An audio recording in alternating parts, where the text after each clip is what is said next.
दर्शकगण, श्रोतागण, भाई और बहनों, मातृशक्ति को नमन। खास, विशेष, मनमोहक, चित्त समाधि देने वाला, रोम रोम को पुलकित करने वाला, हर नाड़ी को चेतना देने वाला, हमारे जीवन का निर्माण करने वाला, हमारे जीवन को उच्च बनाने वाला, सात्विक बनाने वाला, चरित्रवान बनाने वाला और हर वर्ग के बच्चों को, युवाओं को, वरिष्ठ नागरिकों को, महिलाओं को, युवकों को, युवतियों को संस्कार देने वाला कार्यक्रम में आपका हार्दिक स्वागत है, अभिनंदन है, सत्कार है। कार्यक्रम में हम प्रतिदिन नए नए विषयों के साथ में प्रवेश होते हैं।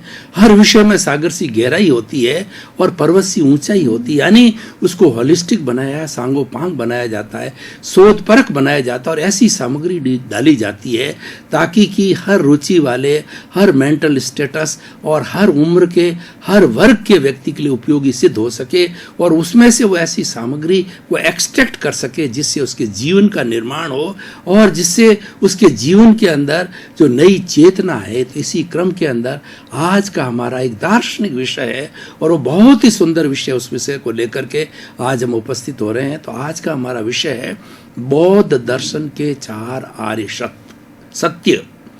भाई और बहनों, दर्शकगण, श्रोतागण, हमारी भारत की भूमि जो वैदिक परंपरा कहलाती है, उस परंपरा के अंदर दो धर्मों ने नए धर्मों ने जन्म लिया और दोनों बिहार की धरती पर जन्मे। ये भारत के धर्म है, बौद्ध धर्म है और जैन धर्म है। और इन धर्मों का उद्भव कैसे हुआ कि हमारी वैदिक संस्कृति के अंदर कुछ बुराइयां आ गई थी। कैसी बुराइयां थी? पशु बलि दी जाने लगी, दास प्रथा होने लगी, महिलाओं को धर्म करने का अधिकार नहीं रहा। इस तरीके की कुरीतियों के विरुद्ध जो है ये बौद्ध धर्म और जैन धर्म खड़े हुए। उन्होंने बताया कि जिस पशु की हम बलि दे रहे हैं वह भी हमारी तरह एक जीव है, प्राणी है, आत्मा है, उसको जीने का अधिकार है, वह भी सुख चाहता है, वो मरना नहीं चाहता है, उसको मारना हिंसा है। और दास प्रथा चलती थी कि दासों को जिस तरीके से हम मार्केट में जाकर के वस्तु को खरीद लेते थे, उसी तरह से मनुष्य को सरेआम चौराहे पर खड़ा करके और उसको खरीदा जाता था वस्तु की तरह और उसको दास रूप में रखा जाता था। उसके साथ के अंदर अभद्र व्यवहार किया जाता था और उसको किसी तरह की स्वतंत्रता नहीं थी, दास की तरह जो है उसके साथ व्यवहार होता था। ये अमानवीय है। इसका विरोध किया बौद्ध दर्शन ने और जैन धर्म ने, दोनों ने मिलकर के। और हमारी जो मातृशक्ति है, इसको धर्म करने का जो है अधिकार नहीं था, इसको बहुत डिप्राइव्ड रखा जाता था, इनको अधिकार बहुत सीमित थे, इनको चूल्हे चौकी तक ही रखा जाता था। उन्होंने कहा कि इन दोनों धर्मों ने कहा कि स्त्री हमारी मातृशक्ति है, उनको भी धर्म करने का अधिकार है और वह भी हमारी तरह ही धर्म, मनुष्य की तरह धर्म कर सकती है। केवल पुरुष प्रधान संस्कृति रखने से काम नहीं चलेगा, उसमें भी वही योग्यता है, खाली एक जेंडर डिफरेंस है कि वो महिला है और मनुष्य है, वो नर है। खाली जेंडर डिफरेंस की वजह से डिस्क्रिमिनेशन नहीं हो सकता। इसी तरह से बहुत सी बातें थी जिसके विरुद्ध के अंदर ये जैन धर्म और बौद्ध धर्म खड़े हुए। अब बौद्ध धर्म के जो प्रणेता है वो भगवान बुद्ध है, उनके बारे में बताना चाहूँगा कि इनका नाम सिद्धार्थ था और ये वैशाली के राजकुमार थे। एक बार राजकुमार के रूप के अंदर अपने सारथी के साथ के अंदर अपनी नगरी का भ्रमण कर रहे थे तो उनको कुछ विशेष घटनाएं घटित हुई। पहले उन्होंने देखा कि एक मनुष्य की जो कमर है वो झुकी हुई, हाथ में लाठी ली हुई वो जा रहा था और वो जो युवा अवस्था में थे और उनके अंदर कुछ जिज्ञासा खड़ी हुई, वो उसका उत्तर जानना चाहते थे। तो उन्होंने सारथी को कहा कि ये क्या हो रहा है। तो सारथी ने बताया कि राजन, ये बूढ़ा हो गया है और इसकी इंद्रियां कमजोर पड़ गई है, इसकी कमर झुक गई है, इसीलिए ये लाठी के सहारे चल रहा है। कि बुढ़ापा भी आता है इंसान को कि हाँ राजन, बुढ़ापा आता है। थोड़ी दूर आगे चले तो उन्होंने देखा कि शव यात्रा जा रही थी। शव यात्रा के अंदर राम नाम सत्य बोला जा रहा था, तो उन्होंने कहा कि ये क्या हो रहा है। उन्होंने कहा कि उस सारथी ने कहा कि राजन, ये जो है राजकुमार, ये जो व्यक्ति मर गया तो इसको जलाने के लिए ले जा रहे हैं कि व्यक्ति मरता भी है क्या? बिल्कुल, हर व्यक्ति जो है मरता है, जो जन्म लेता है वो मरता है। हर चेतनावान प्राणी जन्म के साथ साथ उसकी मृत्यु भी होती है। इस धरती पर कोई अमर नहीं है। इस तरीके से थोड़ा आगे चले तो उनको जो है वो गीत सुनाई दे रहे थे, मधुर संगीत। उस गीतों के अंदर किसी का जन्मोत्सव मनाया जा रहा था और बड़े सुंदर गीत चल रहे थे। थोड़ी दूर आगे चले तो वो गीत बंद हो गए और रोने की शहनाई सी बजने लगी। उनका ये इतने थोड़े से अंतराल के अंदर ये क्या परिवर्तन हुआ? उन्होंने कहा, सारथी ने कहा कि राजकुमार, जो बच्चा अभी अभी जन्मा था वो मर गया। अच्छा, जन्म के साथ ही मर गया। तो ये चीजें उनके दिमाग पर ऐसे हावी हो गई कि मुझे तो वह रास्ता चाहिए जो अमृतत्व को प्राप्त होता है। थोड़ी देर आगे चले, एक व्यक्ति जो भगमे वस्त्रों के अंदर बैठा था, तो राजकुमार सिद्धार्थ ने जो है सारथी को पूछा कि ये क्या है, कि ये साधु है, इन्होंने मोह माया छोड़ दी है और मोह माया छोड़ करके संन्यास ले लिया है और ये अपनी आत्म मुक्ति की साधना कर रहे हैं। इसका बहुत सुंदर इंप्रेशन उन्होंने पढ़ा और उन्होंने कहा कि मुझे भी अमरता को प्राप्त करना है। और वो अपनी पत्नी और बेटे राहुल को जो है अर्धरात्रि के अंदर छोड़ करके चले गए और दीक्षित हो गए। जब उन्होंने साधना प्रारंभ की तो शुरू के अंदर उन्होंने कठोर तपस्या की, तो कठोर तपस्या के बाद के अंदर उनको कोई रिजल्ट मालूम नहीं पड़े। तो उसके बाद के अंदर उन्होंने मेडिटेशन चालू किया कि सच्चाई क्या है, सनातन सत्य क्या है, कुदरत का कानून क्या है। उसके ऊपर उन्होंने जो है मेडिटेशन चालू किया। तो मेडिटेशन चालू करने के बाद में उनको जो अनुभूति हुई, 4 आर्य सत्यों की अनुभूति हुई। वही आज का हमारा विषय है कि बौद्ध दर्शन के 4 आर्य सत्य क्या है। पहला आर्य सत्य है कि दुख सर्वत्र व्याप्त है, सोरो इज ओमनी प्रेजेंट। इसकी व्याख्या हम अलग अलग धीरे धीरे करेंगे। और दूसरा उनको एक आर्य सत्य की उन्होंने स्थापना की कि इस दुख का कारण तृष्णा है, द कॉज ऑफ द सोरो इज विशेस। तीसरा है कि इस दुख के कारण को मिटाया जा सकता है। अगर हम तृष्णाओं को मिटाएं, कामना न करें, तो दुख को मिटाया जा सकता है।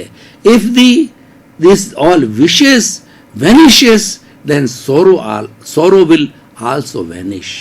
चौथा उन्होंने आर्य सत्य दिया कि मुक्ति हो सकती है और वो मुक्ति जो है समस्त कर्म बंधना जो हमारे साथ जुड़े हुए हैं उनकी सफाई करके, उनको हटा करके और सारी विशेष को, कामनाओं को, मोह माया को समाप्त करके हम मुक्ति को प्राप्त कर सकते हैं। वो निर्वाण की अवस्था कहलाती है। तो भाई और बहनों, दर्शकगण, श्रोतागण, हमारा सारा जीवन इन 4 आर्य सत्यों के इर्द गिर्द घूमता है और हम 4 आर्य सत्यों को अपने जीवन के अंदर आत्मसात कर दें, हृदयंगम कर लें, तो हमारे जीवन में कोई दुख नहीं होगा और हमारा मनुष्य जीवन का सार निकल जाएगा। हमारे मनुष्य जीवन का सारांश है मुक्ति को प्राप्त करना और वही ये 4 सत्यों का उद्देश्य निर्वाण की प्राप्ति करना। तो पहला आर्य सत्य हम लेते हैं कि सोरो इज ओमनी प्रेजेंट।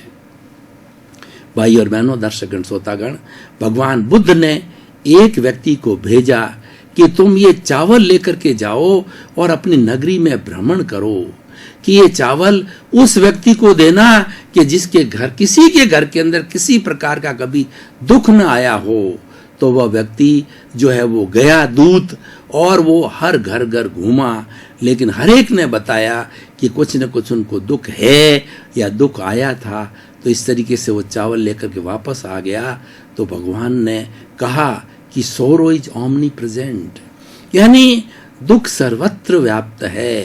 देखिए, व्यक्ति गृहस्थी होता है तो बड़ा परिवार होता है, परिवार के अंदर किसी के अंदर कभी घाटा चला जाता है, नफ़ा चला जाता है, कोई बीमार हो जाता है, कोई गुजर जाता है, कोई बिछुड़ जाता है, किसी व्यक्ति के जो है किसी भी तरह का और दुख आ जाता है, चोरी हो जाती है, घाटा लग जाता है।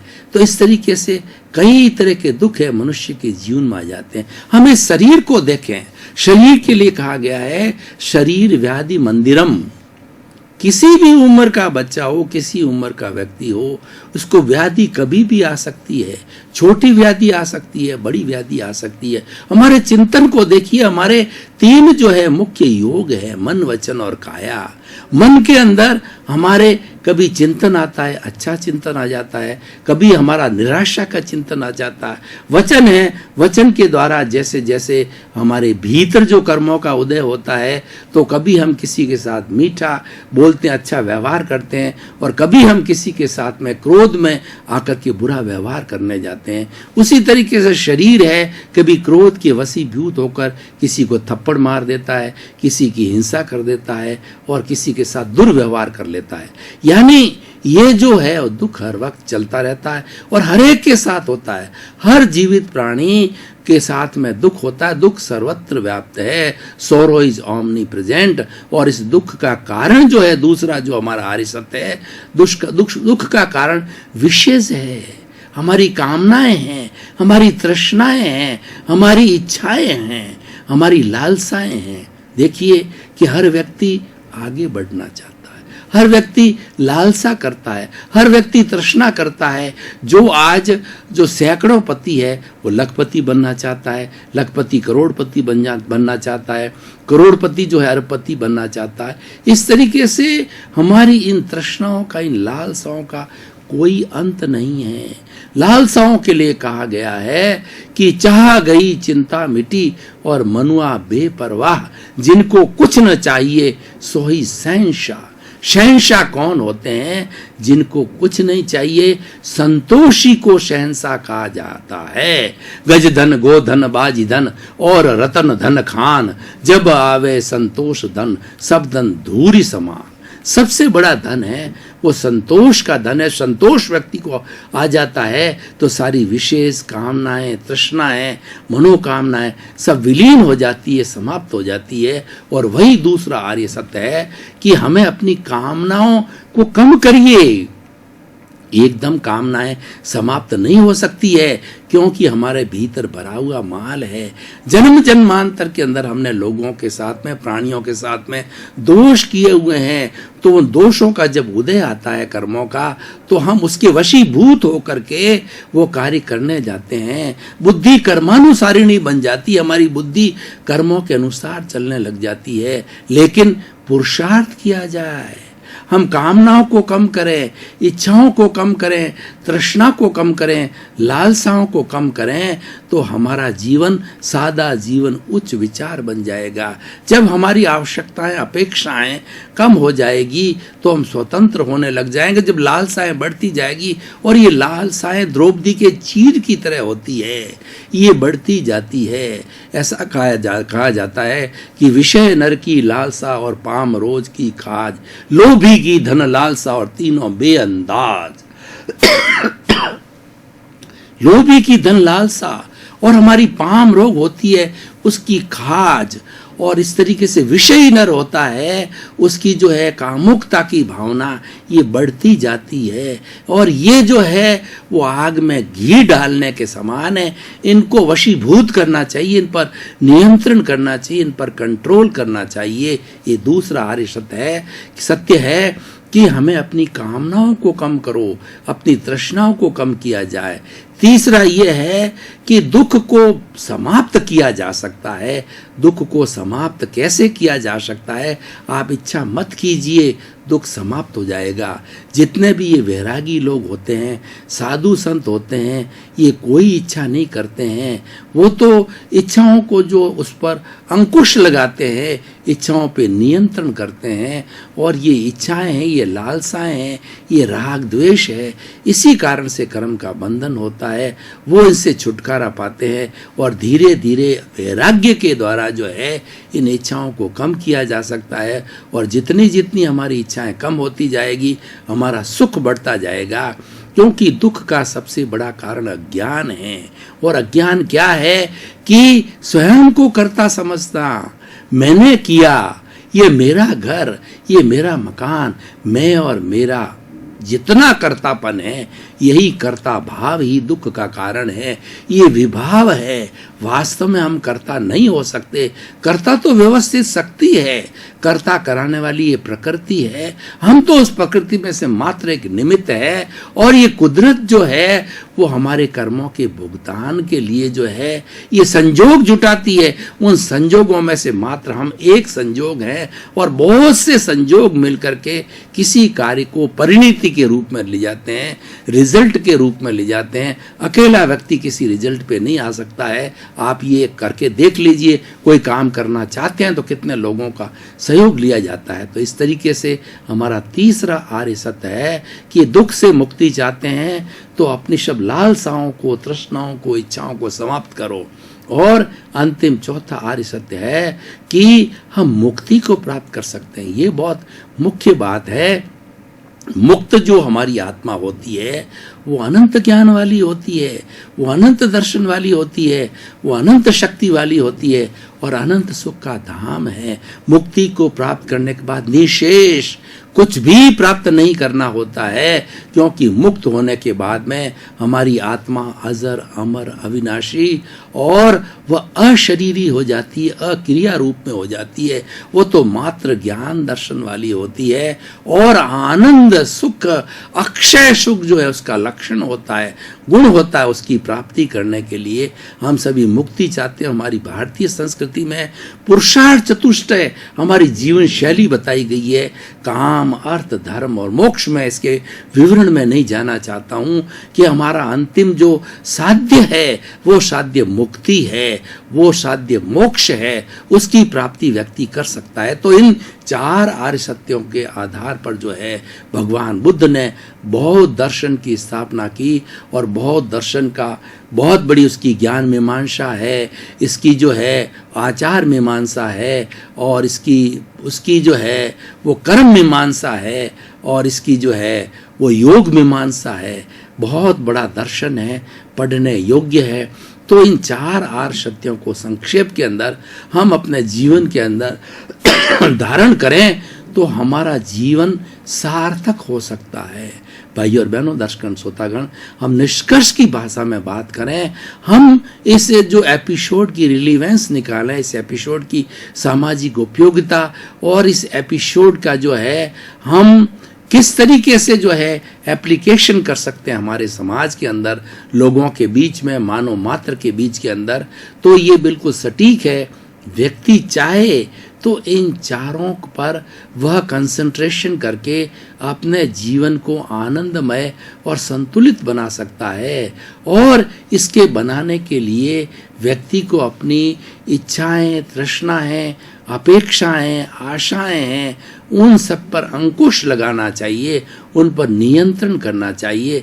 उन पर नियंत्रण करने से हमारा दुख घटता जाता है, क्योंकि दुख का कारण जो है हमारी ये तृष्णा है।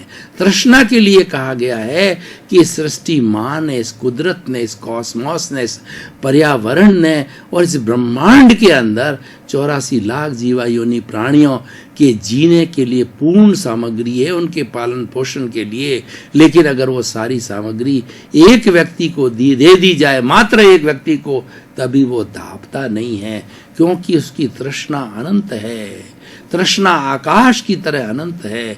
तो उस आकाश की तरह अनंत तृष्णा पर अंकुश लगाने से हम सुख की प्राप्ति कर सकते हैं और अपने जीवन को धन्य बना सकते हैं। तो भाई और बहनों, दर्शकगण, श्रोतागण, भारत एक आर्य देश है और इस आर्य देश का जो है हमारी फाउंडेशन अध्यात्म है।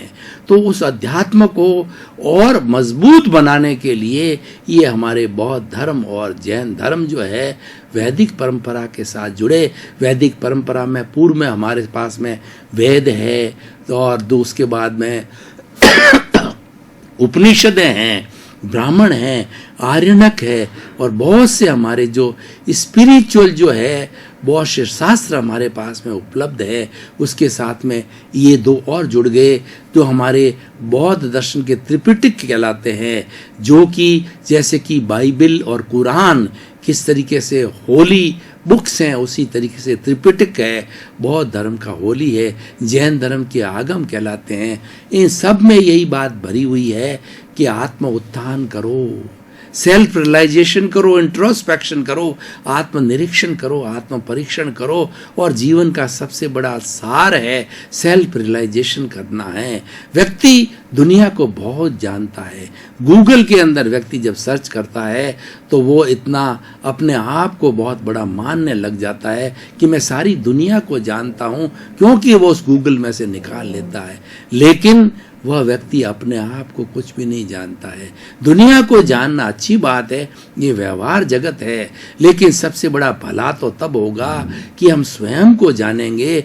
मैं कौन हूँ? अपने आप से 3 प्रश्न करो। मैं कौन हूँ, मैं कहाँ से आया हूँ और मुझे कहाँ जाना है। यहीं से दर्शन प्रारंभ होता है। ये दर्शन की फाउंडेशन है। सगण श्रोतागण, भाई और बहनों, मातृशक्ति, आप सभी को बहुत बहुत धन्यवाद। कार्यक्रम बराबर देख रहे हैं, हमको फीडबैक मिल रहा है। कार्यक्रम देखते रहिए। कार्यक्रम में अच्छी अच्छी बातें धर्म दर्शन की, जीवन निर्माण की, जीवन परिवर्तन की और मनुष्य जीवन को सार्थक बनाने की, योग दर्शन शिक्षा की बातें बताई जाती है, क्योंकि हमारा उद्देश्य यही है, सर्वे भवन्तु सुखिनः सर्वे भवन्तु निरामया। हम चाहते हैं कि संसार के सब जीवों को सुख मिले, शांति मिले, आनंद मिले, मोक्ष मिले। इसी क्रम में आपका जीवन आनंदमय हो, मंगलमय हो और खूब आप शतायु होकर के और समाज का परोपकार कर इस जीवन को धन्य बनावें। आपके प्रति मंगल भाव।